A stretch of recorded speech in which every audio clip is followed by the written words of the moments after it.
শিক্ষাৰ ক্ষেত্ৰত প্ৰতিটো দিনেই নতুন নতুন সংযোজন নতুন নতুন কামেৰে আমি আগবাঢ়িছোঁ। আপোনালোকৰ সকলোৰে অৱগত যে তিনিচুকীয়াত এখন মেডিকেল কলেজৰ কাম আমাৰ চলি আছে আৰু এই মেডিকেল কলেজৰ কাৰণে আজি অসম কেবিনেটে 614 কোটি 93 লাখ টকাৰ এডমিনিষ্ট্ৰেটিভ এপ্ৰুভেল দিছে আজি অসম কেবিনেটে। গতিকে এই তিনিচুকীয়া মেডিকেল কলেজৰ আন্তঃগাঁথনি নিৰ্মাণৰ কাম ক্ষিপ্ৰগতিত এতিয়া চলি থাকিব আৰু চলিও আছে আৰু তাৰ কাৰণে যিখিনি টকাৰ প্ৰয়োজন সেই টকাখিনি আজি কেবিনেটে অনুমোদন প্ৰদান কৰিছে। তৃতীয়তে আজিৰ কেবিনেটে অসমত এটা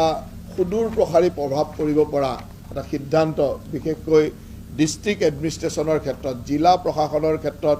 এটা সুদূৰ প্ৰসাৰী প্ৰভাৱ পেলাব পৰা সিদ্ধান্ত লৈছে। এতিয়াৰ পৰা জিলাসমূহত যিসমূহ অফিচাৰ থাকিব বিশেষকৈ ADC ESC বা তেনেকুৱা ইলেকশ্যন অফিচাৰ যি থাকিব তাৰ টোটেল ষ্ট্ৰেংথটো জিলাখনৰ জিলাখনৰ যিটো সীমা এই সীমাৰ ওপৰত বা জনসংখ্যাৰ ওপৰত ভিত্তি কৰি তাক ফিক্স কৰি দিয়া হৈছে আৰু সেইটো সংখ্যা যে এইখন ডিষ্ট্ৰিক্টত 5জন ADC থাকিব লাগে প্ৰতিটো সময়তে 5জন ADC থাকিব, ক'ৰবাত 3জন ESC থাকিব লাগে, 4জন এজন ইলেকশ্যন অফিচাৰ থাকিব লাগে, যি সংখ্যা তাত থাকিব যাতে কোনো অফিচাৰৰ কম অনুভৱ নকৰে। কাৰণ বহু সময়ত কি হয় কেতিয়াবা কোনোবা ডিষ্ট্ৰিক্টৰ পৰা ট্ৰেন্সফাৰ হৈ গুচি আহে তেতিয়া তাৰ ৰিপ্লেচমেণ্ট গৈ পাওঁতে দেৰি হয়। সেইকাৰণে ডিষ্ট্ৰিক্ট এডমিনিষ্ট্ৰেশ্যনটো সুচাৰুৰূপে চলাবৰ কাৰণে যি কেটেগৰীত যিখন ডিষ্ট্ৰিক্ট পৰিব তাত যিমানজন ADC থাকিব লাগিব, যিমানজন ESC থাকিব লাগিব, যিমানজন ইলেকশ্যন অফিচাৰ বা যি সংখ্যাৰ বিষয়া থাকিব লাগিব তাক ফিক্স থাকিব লাগিব। সেই সংখ্যা বেলেগৰ ট্ৰেন্সফাৰলৈ সেই সংখ্যাটো পৰিপূৰক নোহোৱালৈকে তেওঁক ৰিলিজ নিদিব। ডিচিসকলক সেই ধৰণৰ এটা ব্যৱস্থা কৰা হৈছে যে ডিষ্ট্ৰিক্ট এডমিনিষ্ট্ৰেশ্যনত যাতে কোনো বিষয়াৰ কমি নহয় আৰু ডিষ্ট্ৰিক্ট এডমিনিষ্ট্ৰেশ্যনক এই পলিচিটো আজি আমাৰ কেবিনেটে এপ্ৰুভ কৰিছে। ডিষ্ট্ৰিক্ট এডমিনিষ্ট্ৰেশ্যনৰ একেবাৰে এডমিনিষ্ট্ৰেশ্যন ইউনিট হিচাপে যে ষ্টেট GDP ডিষ্ট্ৰিক্ট এডমিনিষ্ট্ৰেশ্যনৰ ডিষ্ট্ৰিক্ট ৱাইজ গ্ৰথটো চাব যে ষ্টেট GDPত সেই ডিষ্ট্ৰিক্টখনে কিমান কণ্ট্ৰিবিউট কৰিলে ডিষ্ট্ৰিক্টখনৰ সকলো দিশ আৰু তাৰ লগে লগে আমি ভৱিষ্যতৰ দিনত আমাৰ ডিষ্ট্ৰিক্ট এডমিনিষ্ট্ৰেশ্যনৰ কিছু কাম যেনেকৈ ADC সকললৈ যিসমূহ ৰেগুলাৰ ৰুটিন কাম ৰেগুলাৰ ৰুটিন যিবিলাক DC অফিচলৈ আহে DC অফিচৰ কামৰ হেঁচাটো বৃদ্ধি কৰে সেইবিলাক ADC লেভেলতে চাৰ্কুল লেভেলত ADC থাকি তাক কেনেকৈ চলিউশ্যন কৰিব পৰা যায় এটা এডমিনিষ্ট্ৰেশ্যনৰ নতুন লুক দিয়াৰ কাৰণে নতুন ৰিফৰ্ম এটা কৰাৰ কাৰণে আজি এটা পলিচি এপ্ৰুভ কৰা হৈছে। বিশেষতঃ আমাৰ DC ADCৰ এইবিলাক ষ্ট্ৰেংথটো যাতে সদায় একে থাকে আৰু তেওঁলোকে ডিষ্ট্ৰিক্টখনত এডমিনিষ্ট্ৰেশ্যনটো চলাই যাবলৈ সুবিধা হয়। তাৰ উপৰি DC সকলৰ গোটেই পেৰামিটাৰটো এছেছ কৰিবৰ কাৰণে তেওঁলোকৰ কিছুমান এপ্ৰাইজেল ৰিপৰ্ট বা যিখিনি এপ্ৰাইজেল ৰিপৰ্ট লোৱা হ'ব তেওঁলোকৰ কামৰ ওপৰত যেনেকৈ তেওঁলোকৰ কিছুমান কামৰ মনিটৰিং বা তেখেতসকলৰ যিসমূহ ষ্টেট গভৰ্ণমেণ্ট বা চেণ্ট্ৰেল গভৰ্ণমেণ্টৰ আমাৰ ফ্লেগশ্বিপ প্ৰগ্ৰেম আছে তাৰ তেওঁলোকৰ কি ধৰণে ডিষ্ট্ৰিক্টখনে আগবাঢ়িছে যে ওৱান ডিষ্ট্ৰিক্ট ওৱান প্ৰডাক্ট এইবিলাকত ডিষ্ট্ৰিক্টখনে কেনেকুৱা আগবাঢ়িছে এই গোটেইবিলাকৰ ওপৰত পাৰফৰ্মেঞ্চ এপ্ৰাইজেল বা ডেপুটি কমিশ্যনাৰজনৰ পাৰফৰ্মেঞ্চ এপ্ৰাইজেলৰ ওপৰত ষ্টেট কেবিনেট এটা পলিচি আজি এপ্ৰুভ কৰিছে। গতিকে মই ভাবোঁ যে এই ডিষ্ট্ৰিক্টক এটা ইউনিট হিচাপে লৈ ডিষ্ট্ৰিক্টৰ যি গুৰুত্ব ডিষ্ট্ৰিক্ট প্ৰশাসনৰ জিলা প্ৰশাসনৰ যি গুৰুত্ব সেই গুৰুত্বটো বৃদ্ধি কৰি তাক সুন্দৰভাৱে প্ৰশাসন চলোৱাৰ এটা পৰিকল্পনাৰে ষ্টেট কেবিনেটে এই পলিচিটো আজি এপ্ৰুভ কৰিছে। ইয়াৰ পিছত তাত কেনেকৈ কামবিলাক হ'ব সেই কথাবিলাক সময়ে সময়ে আপোনালোকে গম পাই থাকিব। গতিকে আজিৰ মুখ্যতঃ আজিৰ কেবিনেটৰ এইকেইটা সিদ্ধান্ত তাৰ লগে লগে আপোনালোকক জনাবলৈ পাই সুখী যে আমাৰ চৰকাৰে যি 1 লাখ চাকৰিৰ লক্ষ্যৰে আমাৰ চৰকাৰখনে কাম কৰি আহিছিল তাৰ কাৰণে যি 3rd গ্ৰেড আৰু 4th গ্ৰেডৰ ইতিমধ্যে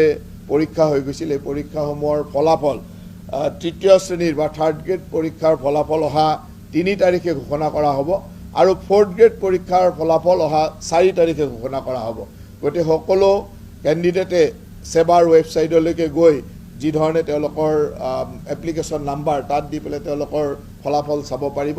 আৰু অহা 11 তাৰিখে আমাৰ চৰকাৰৰ 2 বছৰ বৰ্ষপূৰ্তি উপলক্ষে 50,000 যুৱক যুৱতীক একেলগে আমাৰ এপইণ্টমেণ্ট লেটাৰ দিয়াৰ কাম 11 তাৰিখে কৰাৰ এটা পৰিকল্পনা কৰা হৈছে। গতিকে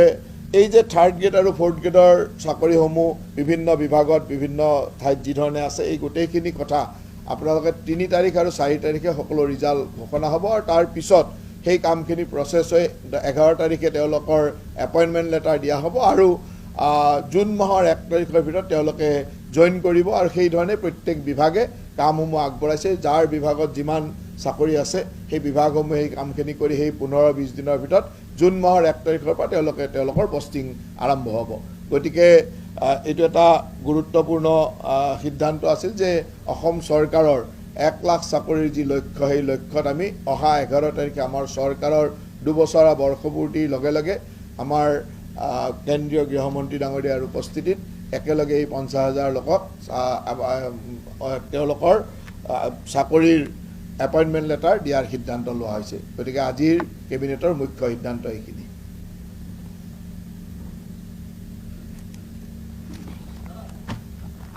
আৰু কিবা থাকিল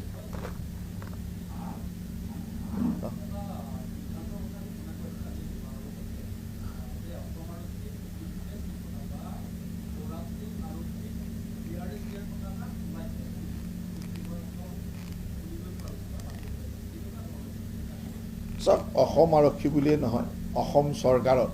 বা অসমৰ বিভিন্ন বিভাগত এটা সুদক্ষ মানুহৰ চাকৰি কৰাৰ পৰিৱেশ গতিকে অসম আৰক্ষীৰ এইটো আগতেও এনেকুৱা ধৰণৰ নহয় যিসকল মানুহ ফিজিকেলি আনফিট পুলিচৰ কাৰণে কোনোবা ফিজিকেলি আনফিট মানুহ এটাতো পুলিচত থাকিব নোৱাৰে গতিকে যিটো চাকৰিৰ কাৰণে যিখিনি ফিটনেছ লাগিব সেইখিনিতো লাগিবই তাত আৰু এইটোক লৈ মানে বেলেগ এটা বিতৰ্ক বা বেলেগ এটা কথা নাই যে অসম পুলিচৰ চাকৰি কৰিবৰ কাৰণে তেওঁৰ এটা ফিজিকেল ফিটনেছ লাগে ফিজিকেল ফিটনেছ থাকিব লাগিব যদি তেওঁৰ ফিজিকেলি আনফিট হয় তেতিয়া VRS ল'ব পাৰিব তেওঁ যদি মেডিকেলি আনফিট মেডিকেলৰ ব্যৱস্থাৰ মাজেৰে যাব গতিকে এইটো কোনো এনেকুৱা নতুন কথা নহয় যে ফিজিকেলি আনফিট হ'লেতো ফিজিকেলি আনফিট হয়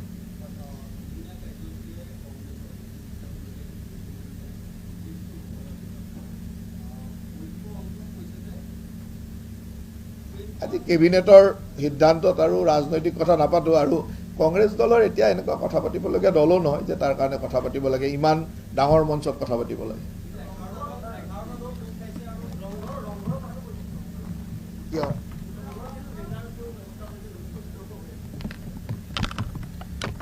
চাওক আমাৰ প্ৰধানমন্ত্ৰীৰ মন কী বাত এই কাৰ্যসূচীটোৰ 100তম খণ্ড অহা 30 তাৰিখে অহাকালি হ'ব আৰু সেই উদ্দেশ্যে বিভিন্ন ধৰণৰ কাৰণে এইটো প্ৰধানমন্ত্ৰীৰ মন কী বাত গতিকে প্ৰধানমন্ত্ৰী ডাঙৰীয়া আমাৰ সকলোৰে ৰাষ্ট্ৰৰ নেতা গতিকে ৰাষ্ট্ৰৰ নেতাজনে 100তম মন কী বাতত কি ক'ব তাক লৈ গোটেই অসমতে বা গোটেই ভাৰতবৰ্ষতে উৎসাহ আছে সেই উৎসাহ মতে সকলোৱে বিভিন্ন স্তৰে স্তৰে বিভিন্ন ধৰণৰ কাৰ্যসূচী কৰিছে সাংসদসকলে নিজৰ সংসদীয় এলেকাত কৰিছে বিধায়কসকলে বিধায়কৰ এলেকাত কৰিছে ঠিক তেনেদৰে বিভিন্ন পৰ্যায়ত বিভিন্নজনে কৰিছে আৰু তাক উৎসাহ উদ্দীপনাৰে কৰাটো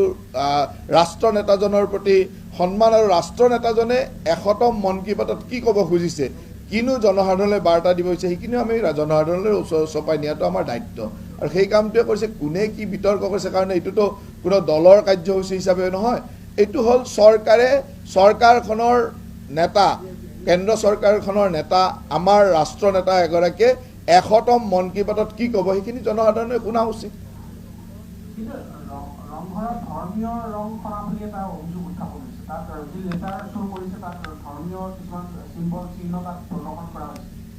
মই সিমান ডেপ্থলৈকে যোৱা নাই কি আপোনালোকে কি লাইনত কথাটো কৈছে গতিকে মই জানি ল'ম আৰু আমাৰ চৰকাৰে যি কৰে সকলো মানুহক লৈ কৰে ৰংঘৰৰ পৰিকল্পনাও যেতিয়া কৰিছে শিৱসাগৰৰ এই সকলো